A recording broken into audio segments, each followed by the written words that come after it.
नमस्कार दोस्तों, आपका स्वागत है मेरे यूट्यूब चैनल वैदिक गुरुकुल में। वैदिक गुरुकुल में हम लोग वैदिक गणित के बारे में जानकारी ले रहे थे, जिसमें हमने आपको बताया कि हम बेस मानते हैं 10 को और उसके 10 के घातांक के रूप में, और उसके आसपास की संख्या गुणन हम कैसे ही फास्ट कर सकते हैं। वैसे हमने अगले वीडियो में बताया था कि आपको 10 के गुणांक के रूप में बेस मानकर उसके आसपास की संख्या गुणन हम लोग कैसे कर सकते हैं फास्ट। ठीक है, तो आज नए कॉन्सेप्ट के साथ आपके सामने फिर हाजिर है बेस 50 को मानकर। ठीक है, बेस 50 को मानकर उसके आसपास की संख्या गुणन कैसे कर सकते हैं, आइए उसको देखते हैं। लेकिन उससे पहले यदि आप इस चैनल पर नए हैं तो इस चैनल को सब्सक्राइब करें और बेल आइकन को जरूर प्रेस करें, ताकि वैदिक गणित के जितने भी कॉन्सेप्ट हैं उसके वीडियो आप तक पहुंचती रहें। ठीक है, तो आइए शुरू करते हैं।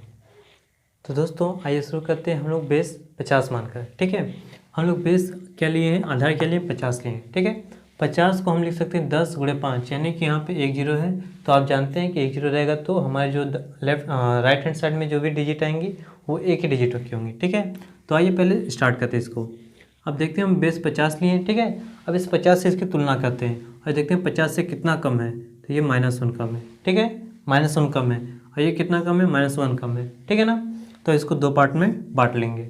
ओके, आप क्या करेंगे, -1 का -1 में मल्टीप्लिकेशन करेंगे, गुणा करेंगे तो कितना हो जाएगा, इसका 1 हो जाएगा। ओके, अब फिर इसको करेंगे क्रॉस एडिशन कीजिए, क्रॉस सब्ट्रैक्शन भी कीजिए। ठीक है, तो 49 -1 कितना हो जाएगा आपका 48। 49 में से 1 माइनस करेंगे तो कितना हो जाएगा 48। अब हम अपने पिछले वीडियो में बात किए थे कि जैसे हमने यहाँ पे आधार 20 लिया था, तो 20 में अगर जो भी हमारे लेफ्ट हैंड साइड में आ रहा था उसका 2 गुना कर रहे थे। आधार 30 लिया था तो उसका 3 गुना कर रहे थे। और हमने क्या लिया, आधार 50 लिया, यानी कि 10 का 5 गुना। तो हम इसका भी हम लोग क्या करेंगे, इसका 5 गुना करेंगे। तो 5 गुना करेंगे तो इसका कितना हो जाएगा 240। 8 पंजे 40, 5 चौके 20, 24। ठीक है, 240। तो इस तरीके से आपको क्या मिल गया 240 1, यानी ये आपका आंसर हो गया। ठीक है, अब इसी तरह 45 को देखते हैं बेस 50 के रूप में। ठीक है, तो ये कितना कम है -5, ये कितना कम है -5।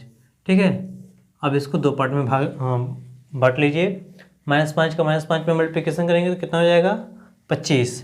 तो 25 के हम यहाँ क्या लिखेंगे 5, 2 क्या ले लेंगे कैरी। ठीक है, अब उसके बाद इसको कीजिए 45 - 5 कितना हो जाएगा 40।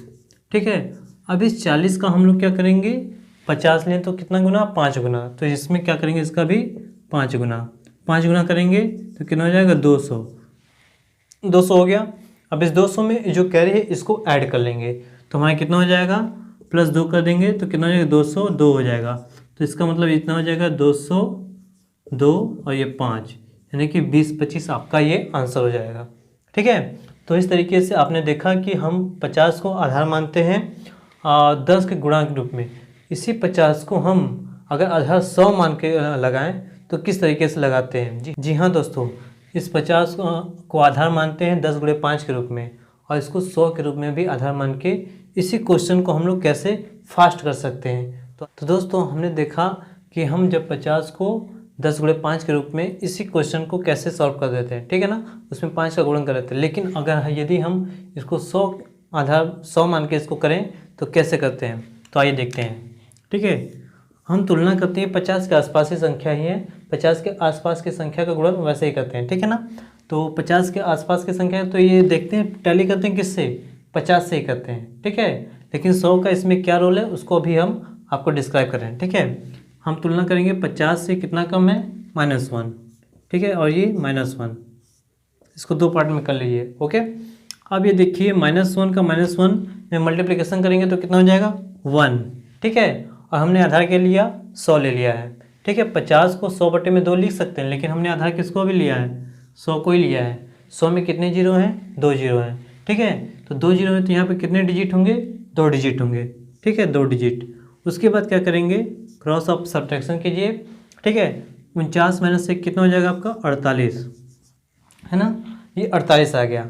अब ये देखिए, अब ये 48 जो है 2 डिजिट है, यहाँ पे 2 डिजिट आप पहले लिए, यानी कि 100 को आधार लेकर किए हैं, लेकिन हमें क्या 50 के रिस्पेक्ट में चाहिए, तो हम 50 को लिख सकते हैं 100/2, यानी कि जो हमारे लेफ्ट हैंड साइड में जो भी आ रहा है डिजिट उसको हम क्या करेंगे 2 कर देंगे, यानी इसको 2 से डिवाइड कर देंगे। तो इसको 2 से डिवाइड कर देंगे तो कितना हो जाएगा हमारा 24, यानी कि आप देख रहे हैं कि 2401, यानी कि जो हमने आधार लिया था 10 गुणे 5 के रूप में 50 को ही, तो उसमें 5 का मल्टीप्लिकेशन कर रहे थे, लेकिन हमने यहाँ पे आधार ले लिया 100। इसके रिस्पेक्ट में अगर हम कर रहे हैं तो सिर्फ 2 से हमको डिवाइड करना पड़ जाए। तो आप देख पा रहे हैं कि 100 को बेस मानने से हमारी जो कैलकुलेशन है कितनी फास्ट हो गई, है ना। इसी तरह आइए एक 48 का जल्दी से लेकर करते हैं। ठीक है, ये देखते हैं -2 कम है, ये -2 ठीक है।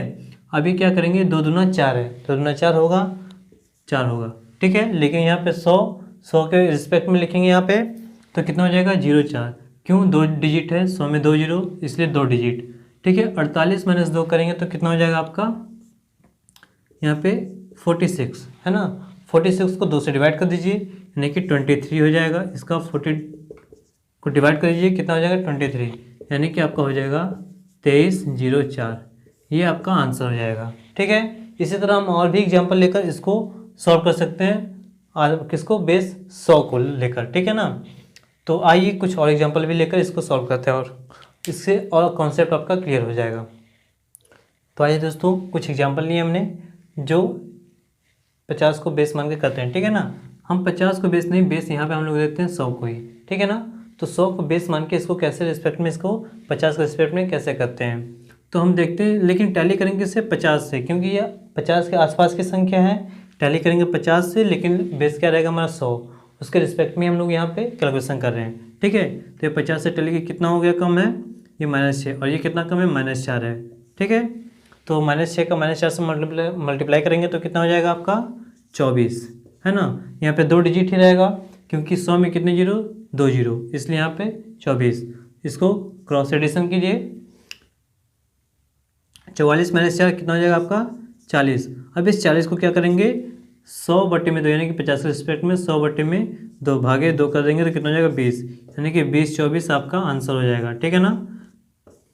इसी तरह हम करेंगे 42 का 48 में फास्ट करते हैं हम, -8 - 2 कितना हो जाएगा 8 दूना 16, 42 - 2 कितना हो जाएगा 40, भागे में 2 करेंगे कितना हो जाएगा 20, यानी कि 20/16 आपका आंसर हो जाएगा, ठीक है। तो इस तरीके से आप देख पा रहे हैं कि हम अगर 100 को आधार लेते हैं, ठीक है, तो हम 100 को आधार लेकर करते हैं, और 50 के रिस्पेक्ट में लिख सकते हैं क्या 100/2, ठीक है। तो उस तरीके से हमारी जो कैलकुलेशन है 50 के आसपास की संख्या का बहुत ही फास्ट हो पा रहा है ना। तो इस तरीके से आप अपने से और भी एग्जाम्पल, जो 50 से छोटी संख्या, 50 से जो बड़ी संख्या है, उसका आप एग्जाम्पल लेकर आप उसको मल्टीप्लिकेशन कर सकते हैं। एक और एग्जाम्पल लेते हैं, जो 50 से बड़ी संख्या, उसका हम लोग कैसे गुणा कर सकते हैं। तो दोस्तों हमने लिया है 53 का, अगर 53 में मल्टीप्लिकेशन करना है जो 50 से अधिक है, तो कितना अधिक है 50 से 3 अधिक है। टैली कर लेना 50 से कितना अधिक, 3 अधिक है, ठीक है। इसके बाद 2 पार्ट में बांट लेंगे इसको, 3 3 9 होगा। हमने आधार 100 लिया है, ठीक है ना। इस 100 को मान के करेंगे यहाँ पे तो कितने डिजिट हो जाएंगे, 2 डिजिट, क्योंकि 100 में 2 जीरो, तो यहाँ पे 2 डिजिट। उसके बाद क्या करेंगे, 53 और 3 कितना हो जाएगा 56। अब इस 56 को क्या करेंगे, डिवाइड करेंगे 2 से, है ना। तो 2 से डिवाइड करेंगे तो कितना हो जाएगा हमारा 2809, ये आपका क्या हो जाएगा आंसर हो जाएगा, ठीक है ना। इसको 56 को करेंगे तो 28 ही आएगा ना, ठीक है। तो इस तरीके से आप करेंगे तो आपका जो कैलकुलेशन बहुत ही फास्ट हो पाएगा, यानी कि जो 50 के आसपास की संख्या है उसका भी कैलकुलेशन आप फास्ट कर पाएंगे, ठीक है। जैसे हमने 100 के आसपास की संख्या का जो गुणन है वो भी फास्ट कर रहे थे, अब 50 के आसपास की संख्या का 100 मानकर, बेस 100 मानकर उसका हम मल्टीप्लिकेशन बहुत ही फास्ट कर सकते हैं। तो आपने देखा कि जो वैदिक गणित का जो कॉन्सेप्ट है वो क्या है कि आप किसी को भी आधार मान के अपने कैलकुलेशन को बहुत ही फास्ट कर सकते हैं।